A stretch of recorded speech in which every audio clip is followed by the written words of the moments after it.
Que nós fazemos aqui, geralmente são as perguntas que a gente recebe no grupo das tias do Zap, conversando com algumas pessoas. Então, hoje temos aqui do meu lado, Cláudio Souto, meu amigo, tio do Zap aí, né, Cláudio? Boa tarde. E hoje o nosso convidado é o nosso vereador Olímpio Araújo Filho, ou Júnior. Ah, seja bem-vindo, então vamos ter uma boa conversa. Comece falando um pouquinho sobre você, quem é o Olímpio? Bom, muito obrigado pelo convite, eu fico muito feliz de estar aqui hoje. O Olímpio é um cara que tentou de tudo para sempre andar na linha certa, no caminho certo. Quebrou muito a cara por isso, porque hoje no Brasil você fazer as coisas certas, você é visto como o bobo, o otário, o cara que não aproveita as oportunidades, e você acaba perdendo, porque parece que os malandros sempre se dão bem, né? Então eu vim de uma origem bastante humilde, trabalhei muito, estudei muito, estava vindo no carro agora comentando aqui com o pessoal da minha equipe que até os 30 anos eu comi o pão que o diabo amassou, e depois dali para cá eu comecei a conquistar o meu espaço no mercado de trabalho, no mercado corporativo, e acabei chegando também ao YouTube, construindo aí um dos maiores canais de política do Brasil.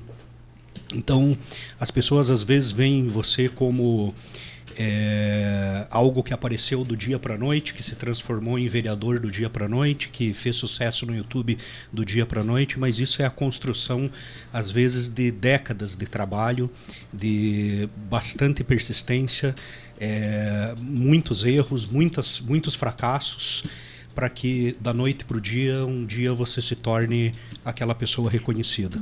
A nossa história, minha também é assim. A nossa história é bem parecida, porque ninguém sabe as nossas lutas.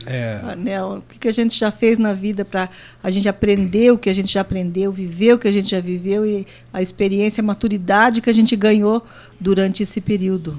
Né? Então... Existe até um ditadinho, né? Popular. Todo mundo vê as bebidas que eu bebo, mas os tombos que eu levo ninguém enxerga. Eu estava pensando nesse ditado agora. Exatamente. Eu só não falei porque cabe mais pro Lula. Exatamente. Mas, é verdade. Eu sempre digo o seguinte, mas você sabe que a cachaça é uma bebida popularmente brasileira, nacional. Né? Exato. E fora do país tem muitas cachaças aí. E esse cara é o cachaceiro aí, queira ou não queira, fez propaganda pra gente. Mas a pergunta que eu te faço é o seguinte, hoje você é vereador, sim, mas não deixou de ser influencer. Sim. Como você mesmo falou, há uma história para chegar onde você chegou, há uma história. Sim. Essa história foi construída com o tempo, de acertos e erros, isso faz parte, né, do ser humano, quem não erra, né, faz parte. E você acha que essa tua trajetória,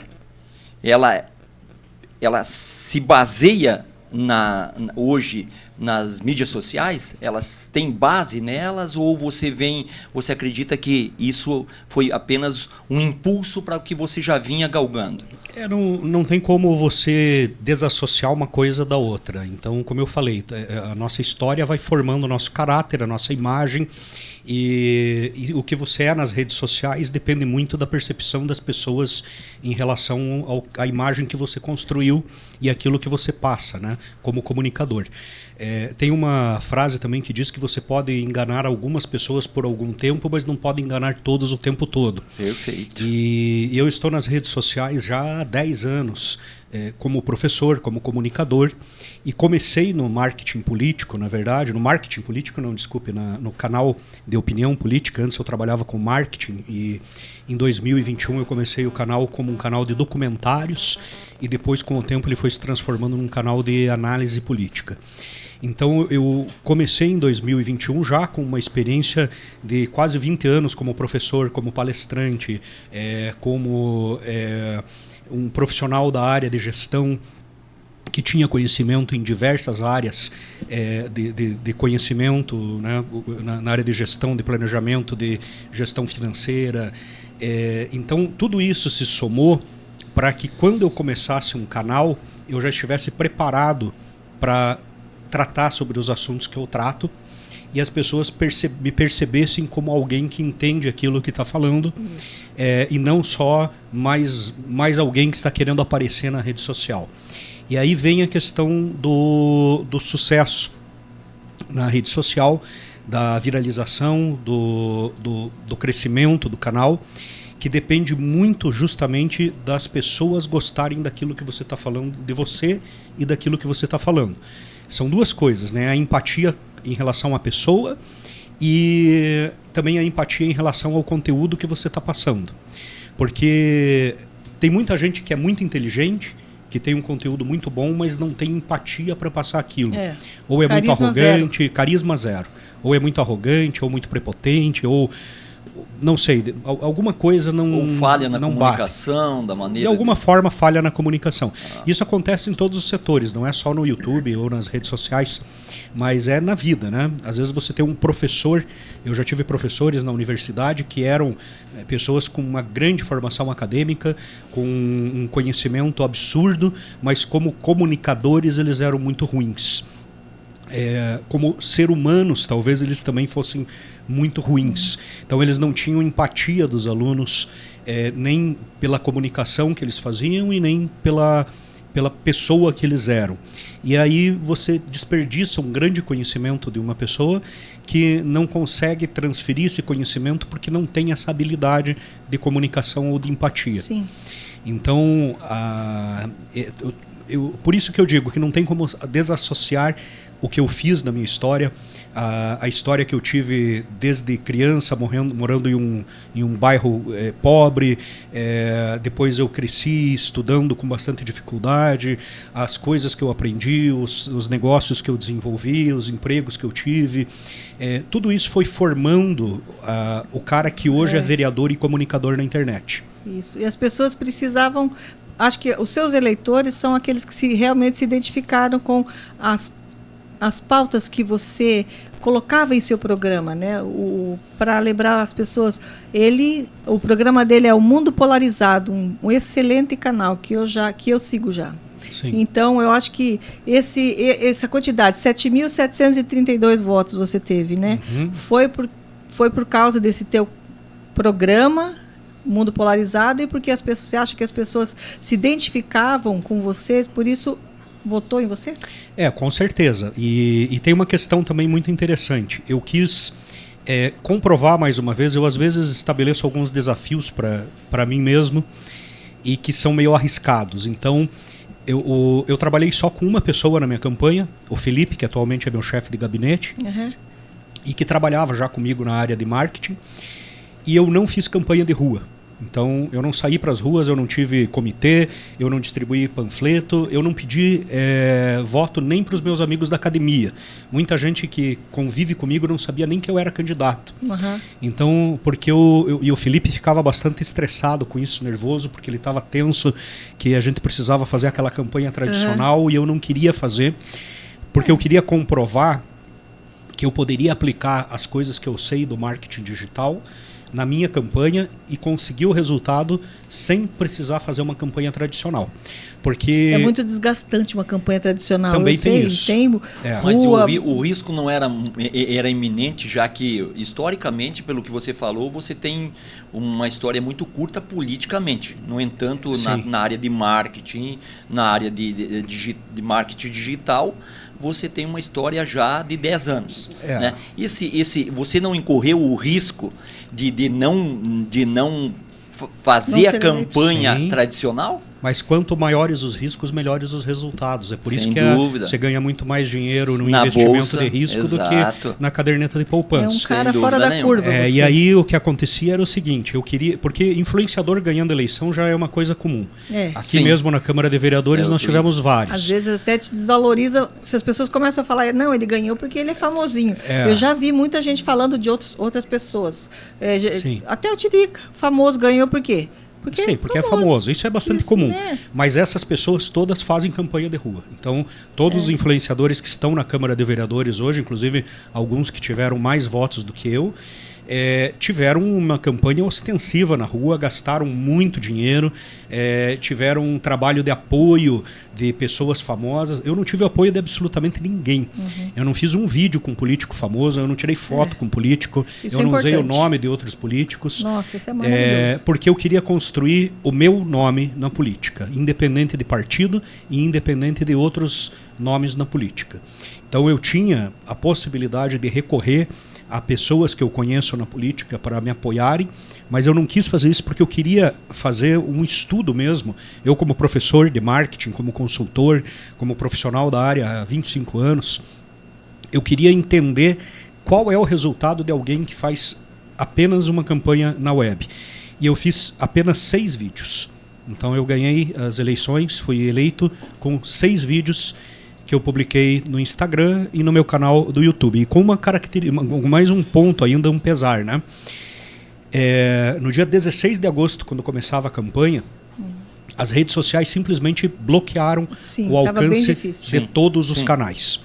Então o meu Instagram, por exemplo, eu tinha uma média de 1.000 novos seguidores por dia.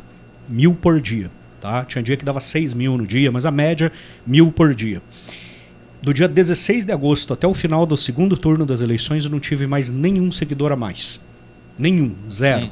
Tá? Isso foi então, praxe pra... Isso mostra que, na verdade, houve uma interferência nas redes sociais. Sem dúvida. E isso foi divulgado publicamente, que o TSE fez reuniões com as redes sociais, tentando evitar o que eles chamavam de desinformação e tudo mais, né? E o YouTube não permitiu o impulsionamento de conteúdos. O YouTube também despencou, então eu tinha uma média de 1 milhão, 2 milhões de visualizações por dia, caiu para 10 mil, 20 mil. Então, isso atrapalhou, porque muita gente não estava recebendo mais os meus conteúdos e eu não podia fazer campanha online. E aí, a gente teve que ficar enfrentando todos esses desafios e com aquela tensão de não sair para a rua para fazer campanha, de segurar. Várias vezes me deu vontade de sair. Sem dúvida. Mas eu parava para analisar e eu pensava, não, eu prefiro não ser eleito do que sair fora do meu plano inicial. Antes de entrar, eu não te interrompendo, mas já interrompendo, antes de entrar na questão da Câmara de Vereadores ali, coisa que é onde estão os projetos e coisa, o que você atribui então o teu eleitor ter acreditado em você? Já que você disse que você fez 6 vídeos, certo? Sim. E você tem um histórico dentro das redes sociais, mas o que você atribui a credibilidade de 7.732 eleitores, 7.732 eleitores ter votado em você? O que levou a esse grupo em acreditar que você seria o candidato certo para eles? Excelente pergunta. Então daí eu uso o conceito de marketing para responder. Isso daqui é um iPhone. Ótimo. Tá? Um iPhone não precisa de propaganda para ser vendido. As pessoas já conhecem. Então a Apple só anuncia dia tal o iPhone vai estar sendo vendido nas nossas lojas. Perfeito. E as pessoas vão comprar. Então, para a construção de um produto, esse é um grande erro no marketing político. Muita gente acha que vai se candidatar e vai fazer campanha 2 meses antes das eleições. Perfeitíssimo. Que vai fazer campanha um ano. Tem gente que começa ali na pré-campanha, no começo do ano, já anunciando que é candidato. E as pessoas não conhecem. Então, eu já trabalhava na área de gestão e planejamento de marketing, como professor, palestrante, consultor há mais de 20 anos. Então eu já tinha um certo público ali, apesar de ser um público reduzido em relação ao público do meu canal de política. No canal de política eu estava atuando desde o início de 2021. Então nós estamos agora em fevereiro, está fazendo agora 4 anos do meu canal, 4 anos. Então durante as eleições ali, 2024, faziam 3 anos já, que eu fazia vídeos e lives todos os dias, inclusive às vezes vários por dia, atingindo milhões de pessoas. Então o meu canal, antes das redes sociais derrubarem o alcance dele nas eleições, ele chegava a atingir 10 milhões de pessoas por mês. Olha. Então essas pessoas já sabem quem eu sou, já conhecem o produto. E eu não preciso ficar fazendo campanha e falando o que eu vou fazer. As pessoas acompanham e elas falam, bom, ele tem esse perfil específico, ele defende tais causas, ele defende tal posicionamento político, e já existia um pedido das pessoas para que eu me candidatasse. Inclusive, em 2022, tinha uma pressão muito forte para que eu fosse candidato a deputado federal. Eu cheguei a me filiar na época ao PL, e na última hora eu desisti de ser candidato, porque existia uma pressão também grande do outro lado. Bastante, como que eu posso chamar, me fugiu a palavra agora, pessoas entrando em contato, fazendo... Lobby? Coisa... Não, lobby não, desculpe, negativo. Oi? Não, apelo não, ao contrário. Me fugiu a palavra agora. Bastante pessoas falando para que eu não fosse, me fazendo ameaças. Fugiu a palavra. Então, ameaças e coisas assim. Daí existia aquela ameaça do próprio Supremo Tribunal Federal. Então, alguns pressão. Pressão e ameaça mesmo, ameaça direta. Então, os youtubers que na época foram candidatos, aqueles que venceram, estão bem hoje. Os que não venceram ou fugiram do Brasil, ou já perderam o seu canal definitivamente e não tem mais. Então, perfeito. Então veio na hora certa. Você pega, por exemplo, o caso do Ed Raposo, lá do Rio de Janeiro, que desapareceu. Né? Todas as redes sociais dele foram cortadas. O Rafa ele também. era candidato na época, deputado, acho que, eu não tenho certeza se federal ou estadual. Houve uma perseguição muito grande. O meu canal foi tirado do ar, eu fiquei 45 dias com o canal fora do ar, e depois mais 3 meses, na verdade, somando os 45 dias, deu mais de 4 meses e 15 dias com o canal desmonetizado. Daí depois ele voltou em 2023, acho que em março ou abril, a ser monetizado, só que voltou com um alcance baixíssimo. Então eu fiquei até outubro, mais ou menos, de 2022 com o canal quase sem alcance. Mas que absurdo, que nós estamos vivendo, é surreal no Brasil, não poder nem falar. Então, e assim, sem ter ido contra nenhuma regra, na verdade. Eles simplesmente estavam esperando qualquer deslize meu para tirar o canal do ar, porque eu estava me destacando dentro da direita. Então, eu acabei um dia fazendo um vídeo onde eu falava sobre, no final ali de dezembro, onde eu falava sobre os processos que o Bolsonaro estava respondendo no TSE, e eu fui querer fazer uma defesa dos 15 processos dele. E quando chegou no processo que falava sobre a pandemia, eles enquadraram o meu canal nas regras do YouTube em relação à pandemia e derrubaram o meu canal. E foi 15 segundos que eu falei sobre o assunto e derrubaram o meu canal. Então, aí eu desisti de ser candidato na época a deputado federal, e eu me considerava fora da política. Eu me considerava que eu não seria mais candidato a nada. E nessa época, agora na verdade no ano passado, né, no começo do ano, eu comecei já novamente com as pessoas me pressionando: Olímpio, você tem que se candidatar. Então, e eu comecei a repensar isso, a discutir em casa com a minha esposa se valia a pena ou se não valia a pena. Para mim, hoje, tem gente que fala, ser vereador, ganha não sei quanto, faz não sei o que lá. Para mim, hoje é um retrocesso financeiramente ser vereador. Para mim é ruim, é muito negativo. Sim, é muito negativo.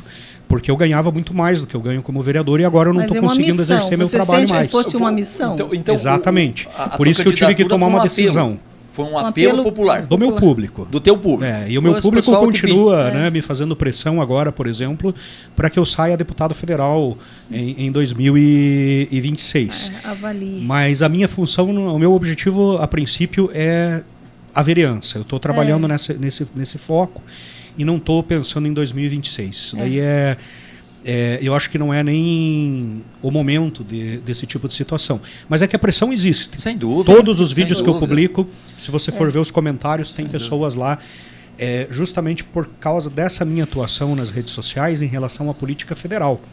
Então, que é o que eu sempre foquei.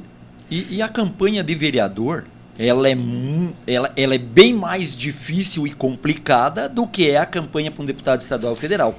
Porque, na realidade, o que a gente sempre diz, eu ajudo com alguns candidatos, e o que a gente nota é que A campanha para a vereança, ela é bem mais complicada, bem mais difícil e tem que ter mais estratégia do que vai ser a federal. Muito estadual. mais. Mas você está certo, ainda é cedo, 2026 está aí, mas como você é um marqueteiro que nem os outros, tem que se preparar porque o tempo ele é muito curto. E marketing é uma questão de plantar para depois se colher, né? Não dá para ficar esperando, que nem você disse antes, é uma impressão que a gente tem. Né? E por falar do tempo curto, nós temos 30 minutos e temos ainda algumas perguntas importantes para fazer. Vamos lá. Tá bom, vamos seguir, nós já falamos do seu canal, eu gostaria de saber, você se considera um conservador? Com certeza, sem dúvida nenhuma. O que é ser um conservador para você hoje? O conservador é aquele que não aceita mudanças drásticas na forma culturais ou na forma da gente viver. Então, por exemplo, né, uma das pautas que sempre são atribuídas aos conservadores é a questão da não aceitação dos movimentos como o LGBT, por exemplo. Sem né? dúvida. Então, o que significa isso, woke, na verdade? Cultura woke. A cultura woke, o progressismo, né? que vai contra o que a gente tem como padrão dentro de uma sociedade que funciona nos moldes dos valores da família, dos valores da liberdade de expressão, dos valores... Então, por exemplo, né, pauta LGBT, que é uma coisa que sempre chama bastante atenção. Isso não significa você ser contra a pessoa que tem um gênero diferente ou uma escolha, uma questão, né, de sexualidade diferente. É uma questão de você ser contra um movimento doutrinário que foi criado pela esquerda com o objetivo simplesmente de manipular pessoas de uma minoria específica. E até crianças. Isso mesmo. Então, para criar toda uma base de eleitores. Então, a esquerda faz muito isso. Ela manipula grupos sociais para tentar fazer com que essas pessoas se tornem eleitores fiéis e militantes daquele grupo. Perfeito. Só que nessa situação da doutrinação, eles descobriram que, em um primeiro lugar, eles já tinham conquistado aquele público que já se considerava como LGBT. Aí vem a questão, deu certo, a gente conquistou esse público, essas pessoas hoje têm ódio da direita e, teoricamente, elas se consideram de esquerda. Então, agora a gente tem que multiplicar. Como que eles multiplicam? Eles pegam isso e começam a colocar na imprensa, na mídia, nos programas infantis, nas escolas. Às vezes bem sutilmente. Não tem nada mais sutil. No comecinho era sutil, hoje não tem mais nada. Sutileza hoje nenhuma tem programas mais da Disney, né? Porque da não há Disney. sutileza. Porque eles têm que doutrinar mais pessoas, Sem eles têm que dúvida. multiplicar o público deles. Então, se eles descobriram que a partir de quando a pessoa se considera LGBT, seja lá o que isso signifique, seja lá de que gênero, porque hoje tem gêneros que a gente nem sabe identificar. Identifica até com uma girafa. A partir de que quando você pega uma criança na primeira infância, já doutrina ela para as questões da esquerda, para as narrativas da esquerda, e ainda doutrina ela para ela se tornar, no mínimo, um simpatizante desse grupo, você está fazendo com que ela tenha ódio do conservadorismo e da direita. E da família. Então, porque o objetivo principal da esquerda é destruir a propriedade, né, que são os valores dos conservadores. O conservador defende a propriedade privada, né, que você construiu com o seu trabalho, que você se dedicou para aquilo, que você usa para sustentar a tua família, para você morar. A esquerda precisa acabar com a propriedade privada. Por quê? Porque tudo tem que ser do Estado. Então, o conservador é contra a esquerda por causa disso. A esquerda precisa destruir a família. Sim. Porque precisa destruir Deus. Sem dúvida. Por quê? Porque Deus é o Estado. Né? Desconstruir a religiosidade. Exato. Porque as pessoas param de seguir a palavra de Deus e vão seguir a palavra do líder da esquerda. Você sabe o que eu acho? Então, eu acho que é mais fácil você ser de esquerda do que ser de direita. Nós que somos de direita, nós fazemos mais sacrifícios, cuidamos da nossa família melhor, temos uma religião, servimos ao próximo. E ser de esquerda, você pode ser o que você quiser. Olha, tem muitos estudos. Parece muito fácil, é muito confortável a pessoa ser de esquerda hoje em dia. Tem muitos estudos que mostram, por exemplo, na verdade, que a pessoa de esquerda sofre muito mais do que o de direita, né? Porque na atual conjuntura, sim, né? No Brasil. Eu acho que no mundo, em qualquer lugar, porque eu vou te explicar isso da seguinte forma. Culturalmente, nós vivemos em uma sociedade, aqui pelo menos nos países do Ocidente, judaico-cristã. Sim. Tá? Concordo. De cultura judaico-cristã. Se você pegar hoje uma pessoa que cresceu em um terreiro de candomblé, tá? Mas ela tem os princípios de judaico-cristãos, porque ela faz parte de uma sociedade que foi construída com base nesses princípios. Por mais que ela não seja, que ela seja espírita, que ela seja do candomblé, que ela seja de outra religião qualquer, né? Enfim, ela vai muitas vezes compartilhar dos mesmos valores que a sociedade em si foi construída, que são esses valores. Quando ela começa a ser doutrinada para a esquerda, ela precisa negar todos os valores que ela conheceu. Algumas pessoas negam isso com mais facilidade porque elas são revoltadas com algum tipo de situação. Então vamos pensar numa pessoa que sofreu muita violência dentro de casa com a sua família. É muito mais fácil você convencer ela de que a família precisa ser destruída, que a família é um mal da sociedade. E geralmente você vai ver isso nas pessoas da esquerda. São pessoas com graves... Eu tenho essa experiência na minha casa. São pessoas com graves situações ali de relacionamento, problemas mentais muitas vezes, problemas psicológicos, e que acabam indo contra o que a gente no conservadorismo considera como valores inegociáveis, porque elas não têm aquilo, porque elas não tiveram, porque elas foram talvez até restritas ali de ter esse convívio familiar, ou de ter uma propriedade, ou de poder ter. Então, como eu não posso ter, eu quero tirar o que é dos outros. Mas, deixa eu te fazer uma pergunta simples assim. Ó. Esse grupo que hoje nós estamos falando LGBT e coisa, esse grupo, na realidade, ele não era de esquerda. Porque, na realidade, historicamente, a esquerda vem de Marx, vem de Anthony Gramsci. A esquerda, ela se apossou desses grupos porque é mais fácil de lidar com elas. O que eu te pergunto? Eu te pergunto o seguinte: esse pessoal é de esquerda ou está acompanhando a esquerda porque a esquerda aprendeu que esse grupo é mais fácil de manipular pelo próprio problema psicológico que causa toda essa mudança? Você citou Antônio Gramsci e ele é muito bom para explicar essa situação toda. Primeiro, se a gente pegar a origem da esquerda, nós vamos pegar Vladimir Lenin, que era um cara que tinha problemas mentais sérios. Sem dúvida. Não, eu estou falando isso diagnosticado. A mãe dele tem relatos da mãe dele falando que ele tinha problemas psicológicos gravíssimos, que ele era um cara completamente antissocial. Ele saiu de casa, foi mandado para outro país já porque ele não tinha capacidade de relacionamento. Estrutura psicológica. Ele era um doente mental. Sem dúvida. Esse como cara Marx se tornou... Como Marx também era. Problemático. A história de Marx é toda relacionada a problemas mentais da família dele, dos filhos. Enganou os pais por muito tempo. Exato, né? Vivia às custas da esposa, os filhos se suicidaram. Então aí você pega o maior teórico da esquerda é Marx, um maluco, vagabundo, e o maior líder da esquerda que implantou o socialismo no mundo era outro doido mental. Aí quem substituiu o Lenin? O Lenin poderia ter sido substituído pelo Trotsky. Mas foi Stalin, O Trotsky era um cara mais intelectual, apesar de ser da mesma panela, não prestava tanto quanto os outros. Mas ele era um cara mais... Ele tinha um pouco mais de ideologia. Stalin era um batedor de carteira, era um assaltante, bandido, assassino. Nossa. Ele era o capanga do Lenin.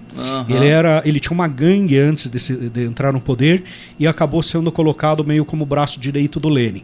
Um cara totalmente violento, com problemas mentais gravíssimos, um psicopata da pior espécie possível. Virou o segundo líder depois de Lenin. Então você tem todo um histórico de pessoas psicopatas e pessoas com problema mental que dominaram a esquerda no mundo todo. Isso nós só estamos citando Rússia. Estou citando a origem.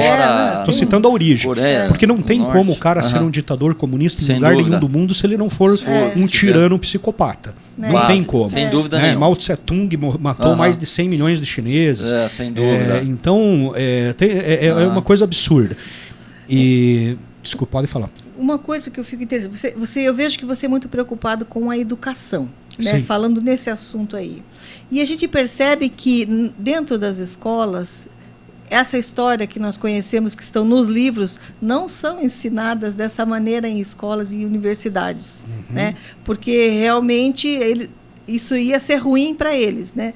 Então, você como uma pessoa preocupada com a educação e justamente com essa parte da história que não é contada dentro das escolas, você tem algum projeto na educação para que a gente possa ensinar a verdade? Olha, como vereador eu não tenho nada que eu possa fazer em relação a isso, né? Então, se eu chegar um dia, né, talvez a deputado federal, a algum outro cargo que tenha poder, e ainda assim é difícil, porque um deputado federal tem que dividir o poder com 513, né? Então, a questão da educação, ela é a base de toda a sociedade. E a esquerda sabe disso, e daí era justamente o assunto que a gente estava falando. Exatamente. O que acontece? A base, a mudança, né, entre Marx e Gramsci é visível. Né? A história é contada pela visão dos vencedores. Exatamente. Quem que venceu nesse momento? Quem que está no poder nesse momento? Nos últimos 20 anos, desde 2003, quando Lula entrou no governo pela primeira vez, eles simplesmente aparelharam todo o sistema educacional brasileiro. Hoje, mesmo com Bolsonaro, quando o Bolsonaro estava no poder, o MEC estava todo na mão de esquerdistas. E aí funcionários concursados, pessoas que não tem como você mexer de lá, e esses caras continuaram ditando as ordens mesmo durante o período do Bolsonaro. Então, uma reforma que tem que fazer não é na educação dentro da sala de aula, é na educação dentro de casa. Família, perfeitíssimo. Porque, na verdade, tem um grande erro. Eu sou licenciado também, eu sou professor licenciado, e o que acontece é o seguinte, hoje existe uma grande transferência de responsabilidade para o professor. Então, a maior parte dos pais mal vê os filhos. Sem dúvida. E ele acha que é a escola que tem que formar o caráter do filho, e não é. Então, se o filho tiver uma base estruturada em casa, ele não vai chegar na escola e ser subvertido pelo professor. Concordo. Então, você vai pegar escolas, por exemplo, as minhas filhas mesmo, que tiveram uma formação bastante conservadora, elas batem boca com o professor, se for preciso. Elas não aceitam a doutrinação dentro da escola. E aí a gente entra naquela questão do Gramsci e dos movimentos que a gente estava falando. O que aconteceu? Esses malucos lá do passado, primeiro lugar, eles dominaram os trabalhadores. Eles acharam que dominando os trabalhadores, eles dominavam o mundo. Por quê? Porque era um período onde você tinha a agricultura familiar, basicamente. E funcionários... A indústria ainda em ascensão. A indústria em ascensão, que era totalmente manufatureira. As pessoas trabalhavam, eram grupos gigantescos de pessoas.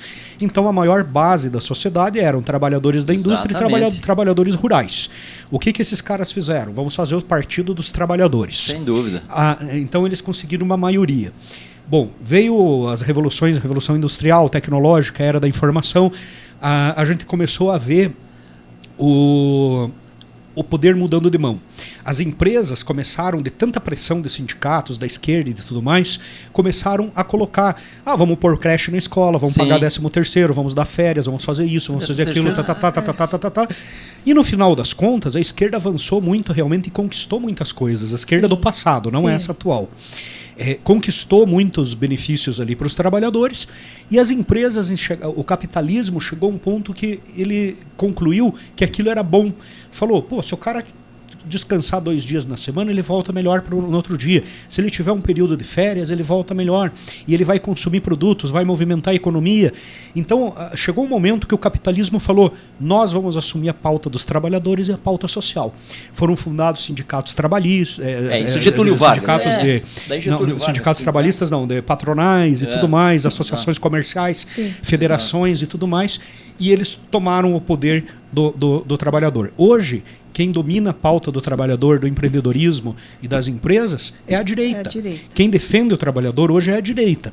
A esquerda, quando perdeu esse poder, o que ela fez? Eu tenho que buscar novos públicos. E aí foi atrás. E aí eles vieram atrás das minorias, do dividir para conquistar. O que é dividir para conquistar? eu crio muitos grupos que eu posso dominar, coloco eles muitas vezes um contra os outros para que eles não se unam contra mim, mas eu coordeno todos eles. Aí eles começam. Sem terra, como que é, LGBT, grupos de racismo, grupos negros, né, de esquerda, não sei o que, estudantes, feministas, então estudantes, Mas eu te faço uma então eles vão coordenando não querendo tudo te atrapalhar, mas já te atrapalhando. Tu falou sobre a história e de colocando como Lula o centro da questão histórica da esquerda. Eu sou um pouquinho mais remanescente do que você, do que a Naná e tudo, mas eu lembro que a esquerda, mesmo depois da mudança de poder, a mudança de governança no Brasil, que passou pelos militares em 64, a esquerda vem trabalhando dentro das escolas desde 70, seguindo Gramsci, porque Gramsci mudou a ideia de mudança de poder. O Lenin pela força e pelos trabalhodores, e Gramsci pela educação e pelas mídias sociais, jornais e coisas. Então foi mais ou menos isso.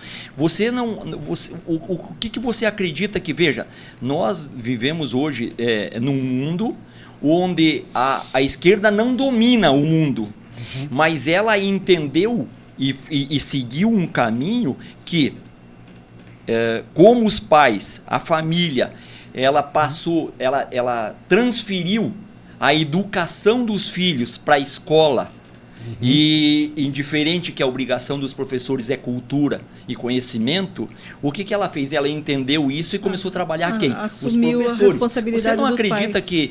que mesmo como vereador, a saída ainda é a família, é trabalhar em cima da família para que essa educação retorne aos níveis anteriores a 70. Treinamento de professores também não seria uma coisa boa? Os professores é mais difícil. Agora nós teremos, por exemplo, na Câmara, esse ano, a discussão do Plano Municipal de Educação. Certo. A gente consegue interferir até certo ponto nas escolas públicas municipais. E até certo ponto, porque ainda existe uma força nos sindicatos, nos grupos de professores da esquerda, né? Alguns pontos também são muito complicados de se trabalhar, porque foi criada toda uma legislação que impede você de interferir em algumas situações. E agora ainda tem o STF legislando em nome do Congresso, tomando decisões arbitrárias e que precisam ser seguidas porque, infelizmente, a nossa Constituição deu poderes infinitos aí para o Supremo Tribunal Federal e eles descobriram isso finalmente. Então, o que eu acredito é que eu posso, nesse sentido, interferir muito mais como comunicador do que como vereador. Perfeito. É isso que eu acho também. Né? Perfeito. Então, e aí é uma função de todos nós, porque a função pública do vereador é limitada, ela é importante dentro do contexto, mas ela tem um certo limite. Mas como comunicador e como influenciadores e como pessoas da sociedade, tanto eu quanto vocês, nós temos um poder ilimitado de chegar até as pessoas. Não há nível não de existe barreira, restrição. Por enquanto, não há fronteiras, enquanto não acabarem com a liberdade de expressão total no Brasil. Né? Perfeito. Aí já muda de história. Mas por enquanto a gente ainda tem a capacidade de fazer isso. E a prova é que em poucos anos a gente já conseguiu mudar a cultura do Brasil. Então, a direita praticamente não existia em 2015 no Brasil. Não existia. Existia no máximo uma centro-direita liberal. E olha lá ainda. No máximo. E olha lá. Tinha os liberais, eles já estavam por exemplo? aí. Tu pode citar um nome? Paulo Guedes, sempre estava aí, sempre foi liberal. Mas Paulo Guedes fora do Brasil, quase. O presidente do Banco Central, me fugiu o nome agora dele. O Campos. Campos Neto, pai dele. O pai dele já era um grande líder da direita. O avô dele, o Roberto Campos, era um grande líder da direita. Sem dúvida. Mas da direita liberal, não da direita conservadora. Sem dúvida. A direita conservadora começou a ser estruturada a partir das manifestações de 2015 com o impeachment da Dilma. Esse movimento, unido com a Lava Jato, que mostrou para o Brasil o que a esquerda era de verdade, o tamanho da corrupção, a miséria e tudo mais, fez com que as pessoas aos poucos fossem acordando. Sim. Bolsonaro foi o resultado disso. Bolsonaro era, talvez, dentro do Congresso, um dos poucos, ou talvez o único conservador do Congresso brasileiro. Perfeito. Um cara isolado, completamente isolado, que tinha ideias que muita gente achava que era de maluco, e que de repente, quando ele começou a ter visibilidade na mídia, as pessoas começaram a ver a opinião dele e falar: eu concordo com isso. Não, ele está certo, ele é radical, mas ele está certo. Eu acho que é por aí. E de repente as pessoas, inclusive, que se consideravam de esquerda, que votavam na esquerda, começaram a perceber que estavam sendo enganadas e que os valores dela, que foi aquilo que a gente volta para o que eu falei. Nós vivemos numa sociedade judaico-cristã com valores judaico-cristãos. O próprio esquerdista que faz OL e faz campanha para o Lula não quer que a filha dele ou o filho dele seja doutrinado por um movimento LGBT, não quer que o filho dele vire bandido, não quer que sabe? Então, eu conheço muita gente de esquerda que não sai de dentro da igreja. Sim. Sabe? Então, o que acontece? Ele é muito bom para os outros, né? Aquela história do capitalismo para mim e comunismo para vocês. É mais fácil eu rir do palhaço alheio do que o palhaço da minha família. E aí a gente chega àquela conclusão que só tem 3 tipos de esquerdistas, né? O completamente burro, o sem informação, que daí não é necessariamente burro, mas é a pessoa que não se informa politicamente, daí cai nos discursos cheios de virtudes, e o canalha. Né? O canalha é aquele que se dá bem de alguma forma financeiramente, que consegue um cargo, um contrato público, alguma coisa que beneficia ele, e ele vive em função disso. Pode ser desde um funcionário comissionado, que nem ganha tanto assim, mas que se ele não estiver do lado da esquerda ele perde o emprego dele, até um grande empreiteiro, um bilionário, como a gente vê aí essas empresas que estavam envolvidas na Lava Jato. Então, falando agora de Bolsonaro, vai ter uma manifestação agora, dia 16 de março, e era para ser feita essa manifestação em todos os municípios. Mas Bolsonaro, então, agora está dizendo que é para fazer centralizado lá no Rio de Janeiro. Ele pediu para que seja só no Rio de Janeiro. Qual a sua opinião sobre essa Eu sou questão? contra. Eu sou contra. Eu acho que é um grande erro do Bolsonaro. Eu sei que quem é bolsonarista roxo vai ficar magoadinho comigo, tá? Mas eu acho que a maioria das pessoas no Brasil não podem sair daqui para o Rio de Janeiro. Eu não posso, como eu não quero também, porque eu não vou para o Rio de Janeiro arriscar levar um tiro lá também, né?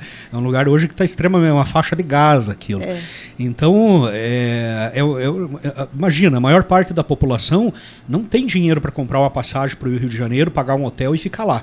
Nós poderíamos ter manifestações aí em todas as cidades do Brasil, mostrando o tamanho. E daí com a pauta que o Bolsonaro quisesse.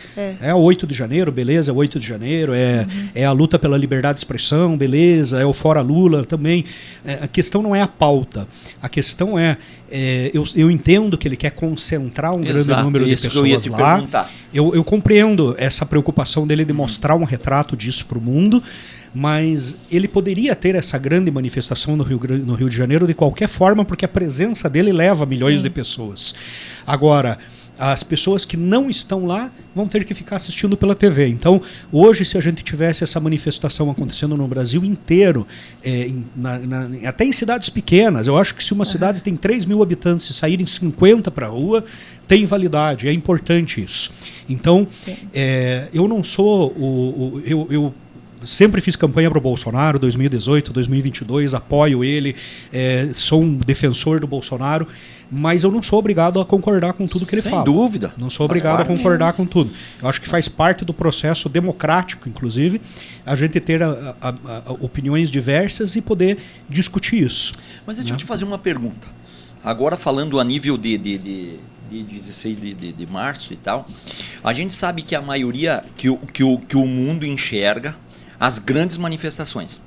Se você analisar a nível mundial, as manifestações que deram volume, que deram repercussão internacional, elas são feitas em um local só.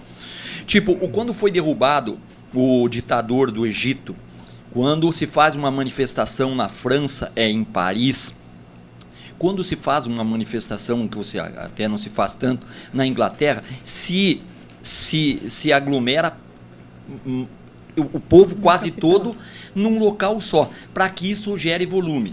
Será que estrategicamente, assim, na visão do Bolsonaro, não seria para que esse volume fosse transmitido de forma com mais evidência, mesmo porque nós estamos saindo de 16, ainda vai ter muita gente do Carnaval no Rio de Janeiro, que vieram aí, o pessoal, jornalistas que vêm cobrir o Carnaval no Rio de Janeiro, não podem melhorar, fazer com que isso aconteça, e essas manifestações que hoje seriam municipais, estaduais, fossem transferidas para o futuro, já que nós teremos outras oportunidades. Como você vê isso? Essa estratégia? Assim? Eu repito o que eu falei, o Bolsonaro não precisa fazer isso para levar milhões de pessoas atrás dele.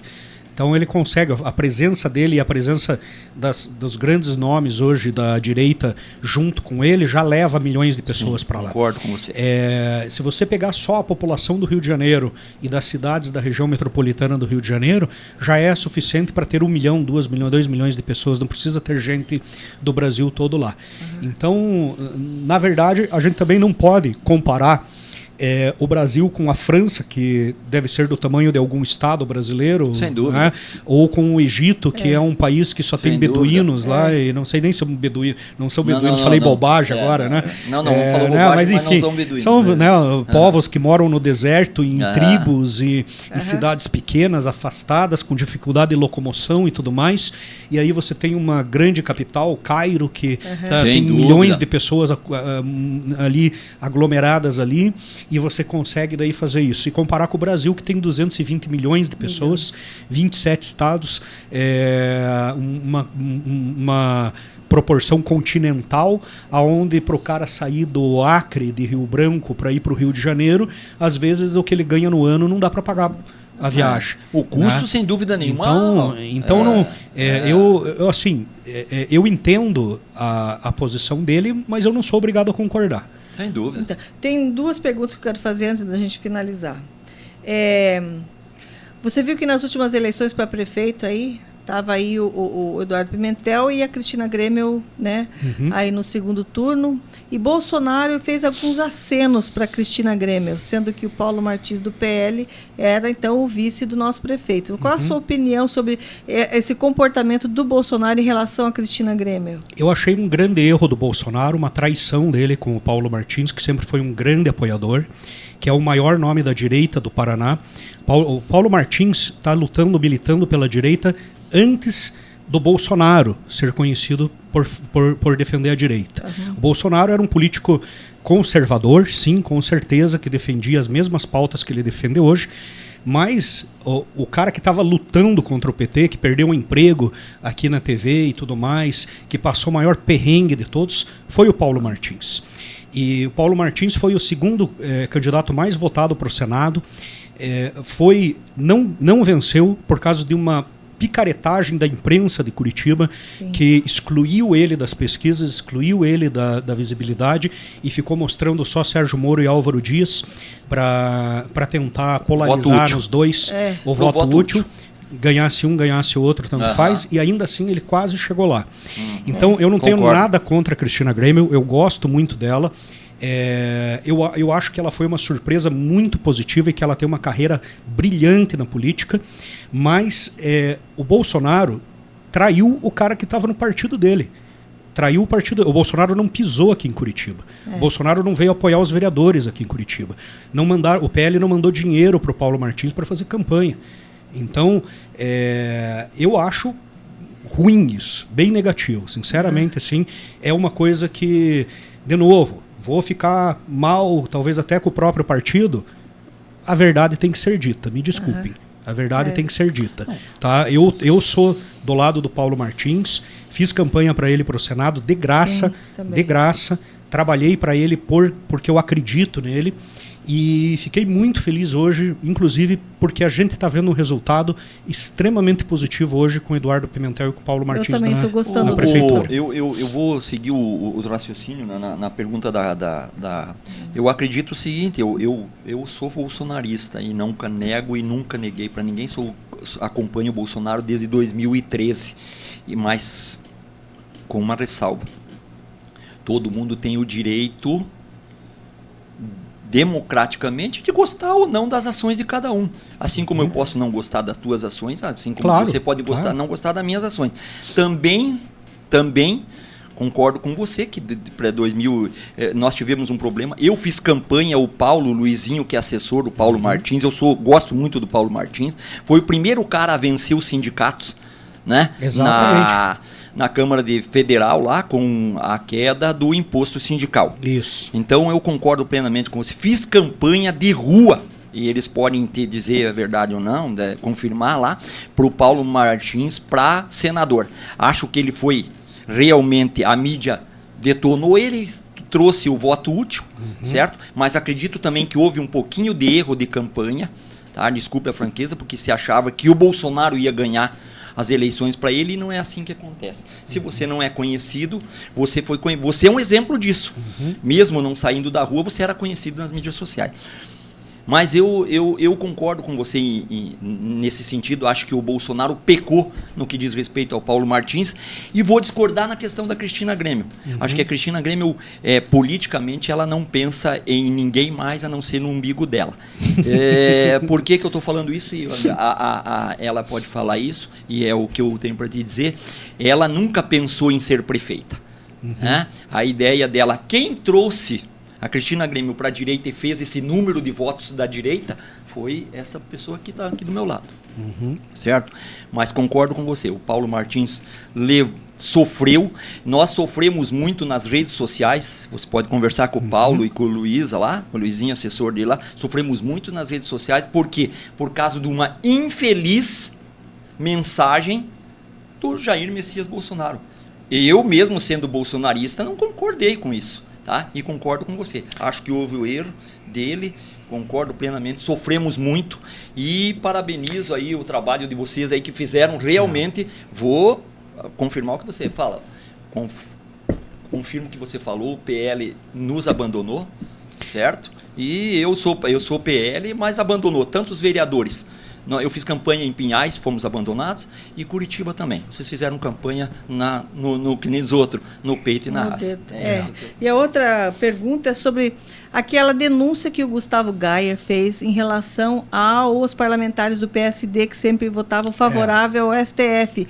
E daí gerou aí uma comoção nacional. Aí isso ajudou um pouco a Cristina Grêmio a ter mais votos. Você acha que isso... Totalmente, completamente. Né? Inclusive, eu acredito... Sistema, a direita foi toda atrás contra o PSD, que era mesmo não levando em consideração o trabalho feito do rapaz. Como eu sou da área de planejamento estratégico, eu analiso muitos dados. Então, a nossa campanha toda foi com base de análise de dados, de comentários nas redes sociais e tudo mais. E a gente começou com um nível de campanha muito forte de apoio popular aqui em Curitiba. E daí, quando começou essa campanha contra o PSD, eu estava numa coligação que era do Eduardo Pimentel, que eu boto a minha mão no fogo pelo Eduardo Pimentel. Fantástico, ele é um cara de direita, é um cara extremamente alinhado com as nossas pautas. Competente, extremamente competente. Um vice. E do PSD. O PSD, assim como o PL, é uma colcha de retalhos. Tá? O PL tem corrupto. O Bolsonaro já tentou expulsar deputados do PL que todo mundo sabe que são corruptos, que são envolvidos com o Lula e tudo mais, e estão no PL. Tem gente do Centrão, tem gente com pensamento mais de centro-esquerda, E o PSD é a mesma coisa. O PSD do Paraná é um partido de centro-direita, não dá para dizer que é de direita conservador, mas tem muitos de direita conservadora ali dentro. Eu dou exemplo do Sargento Farrur, que inclusive agora eu estou fazendo uma moção de aplausos para o Sargento Farrur, ele investiu 17 milhões em emendas no Paraná para a segurança pública, e pouca gente sabe disso, então é um cara que precisa ser apoiado. Sargento Farrur é PSD. Perfeito. Alguém duvida que o Sargento Farrur é de direita conservadora? Não, de jeito nenhum. Tem o meu amigo Reynold Stefanes, um grande apoiador do Bolsonaro. E o Ratinho? O Ratinho é um cara de direita. O Ratinho é centro-direita, o Pimentel é centro-direita. O que é a centro-direita? Isso, eu ia perguntar. A centro-direita é uma direita mais moderada. Tá? Eu acho que o Pimentel, eu até diria que ele é mais conservador, viu? Eu não sei, eu nunca conversei com ele, perguntei para ele como que você se identifica, Pimentel. Mas assim, pelo posicionamento dele como pessoa, tá? Ele é um cara católico, bastante religioso. Eu costumo dar o exemplo assim, que ele é o tipo de pessoa que o padre frequenta a casa dele, né? Então, ele tem muito mais de conservador do que talvez o Ratinho. O Ratinho tem esse posicionamento bastante forte de... ele é o governador do Paraná que mais fez... O governador do Paraná, não, desculpe, é o governador do Brasil que mais fez projetos de direita no Brasil. Ele é responsável por 300 cívicos militares, pela redução de impostos. Hoje o Paraná é o estado que menos paga imposto. Então... Tem uma série pelo empreendedorismo, pela atração de empresas, pelo incentivo à iniciativa privada, pela geração de empregos. Então você tem dezenas de coisas que você pode mostrar que o Ratinho é um cara muito alinhado com as pautas de direita. Mas o que é o centro-direita? É aquele cara que não combate algumas pautas que são mais populares em relação à sociedade em geral. Eu vou te explicar melhor isso. Não é extremista, não. Não são pautas de esquerda. São... o centro-direita ele se considera como o cara que governa para todos. Eu vou tentar explicar dessa forma. Melhor. Ele governa para todos, entendeu?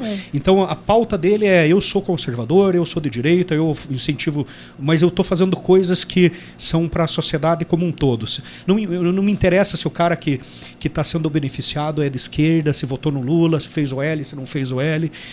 Eu acredito que é mais nesse tipo de posição, entendeu? Então ele é menos radical em alguns posicionamentos do que o direita conservador. Entendi. Seria mais ou menos isso. Mas você pega, por exemplo, o Pimentel, né, entrando nessa linha. O Pimentel está fazendo um trabalho na prefeitura, muitas coisas que eu não sei ainda se eu posso dizer, então eu não vou entrar em detalhes, mas extremamente conservador.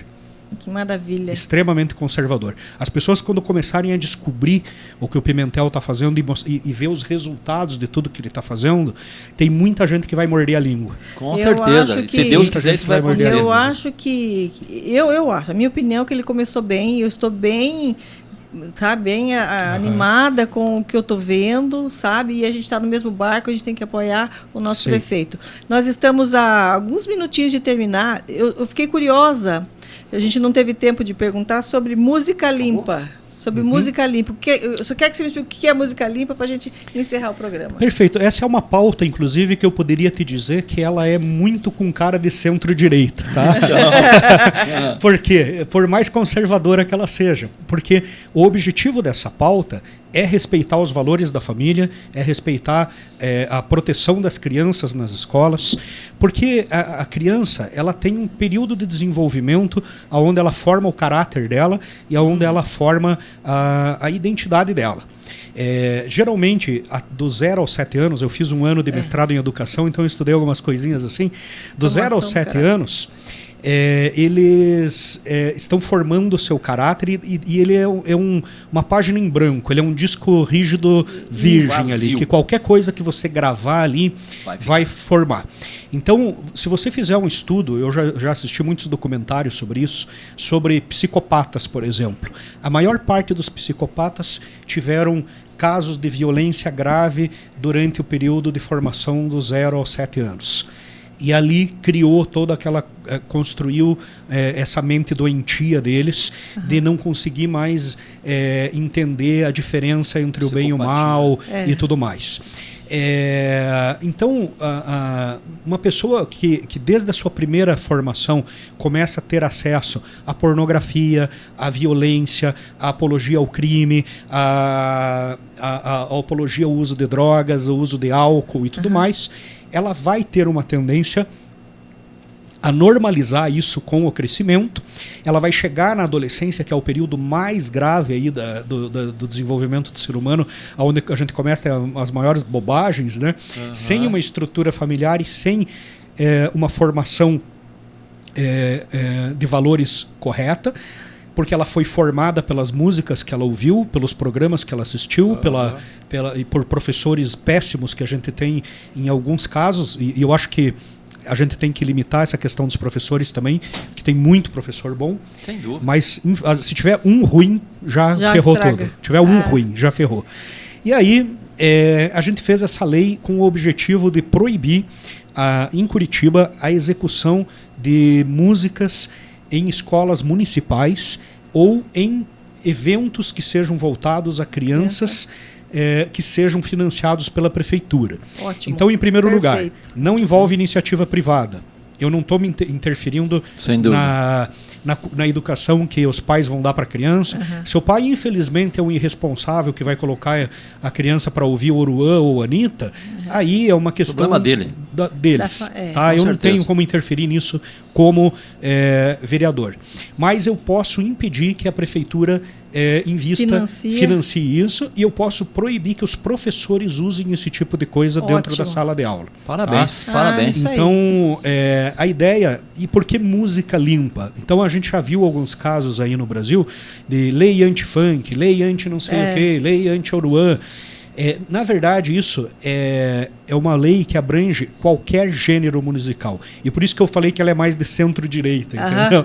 Porque se fosse um direita conservador radical, ele ia falar, não, é só contra o funk. Tira. Né? Não, se a música sertaneja está falando de pornografia, está falando de drogas, está falando de álcool, está falando de prostituição, de qualquer coisa, de pedofilia, não pode. Se o rock está fazendo isso, não pode. Se a MPB está fazendo isso, se a marchinha de carnaval está fazendo isso em duplo sentido, não pode fazer um carnaval na escola municipal com crianças que a escola municipal pega justamente da creche até o ensino fundamental nos primeiros anos de ensino. Você não pode colocar esse tipo de música lá. Então, agora a gente está no carnaval, por exemplo. Eu tenho certeza que vão ter escolas que vão estar tocando musiquinha da Anitta, musiquinha do fulano de tal, funkzinho que é engraçadinho, de duplo sentido. E isso não pode. Então, professores ou funcionários públicos que fizerem isso vão ser responsabilizados pelo regimento que cabe a esses profissionais, aos servidores públicos. Está preparado para as críticas? Eu não estou um pouco preocupado. Se eu tivesse preocupado com crítica, eu nunca teria criado um canal de política onde eu bato na esquerda todo dia, né? Elas vão vir com certeza, né? Porque qualquer coisa que fizer... Se o meu problema fosse crítica, tava bom, sabe? O meu problema é que eu recebo ameaças todos os dias, eu recebo todo tipo de ofensa, xingamento, ameaças para minha família. Então, se você está exposto, né? Você tem que estar disposto a receber sem dúvida nenhuma a todo tipo de reação contrária. Então, chegamos ao fim, já está desesperado ali. Chegamos ao fim do nosso programa, que é uma pena. Quero te dar parabéns pelos seus projetos, principalmente esse aí da Música Limpa, que eu gostei muito. Espero que funcione, né? E quero agradecer aqui ao meu parceiro aqui de podcast aqui, obrigado. O Cláudio, tá? Agradecer por você ter vindo. Tá? Nem era o seu dia, mas eu precisei remanejar. Obrigado por você ter aceitado vir assim mesmo. Parabéns. A gente está aí de olho em você. A Tia do Zap está de olho em todos os parlamentares. Vamos ficar de olho em você também. E não é uma ameaça, é só, né, parceria. Claro. Parceria. Então, quero falar, os ouvintes da Rádio Paraná Oficial quiserem seguir o canal A Tia Pode no YouTube. Agora eu vou passar a palavra para o nosso vereador para ele dizer quais são as redes sociais dele. Bom, você pode me encontrar lá no canal Mundo Polarizado no YouTube. Escreve lá Mundo Polarizado, vai encontrar, ou @Mundo Polarizado. No Instagram é Olímpio Araújo JR. Então, tudo junto.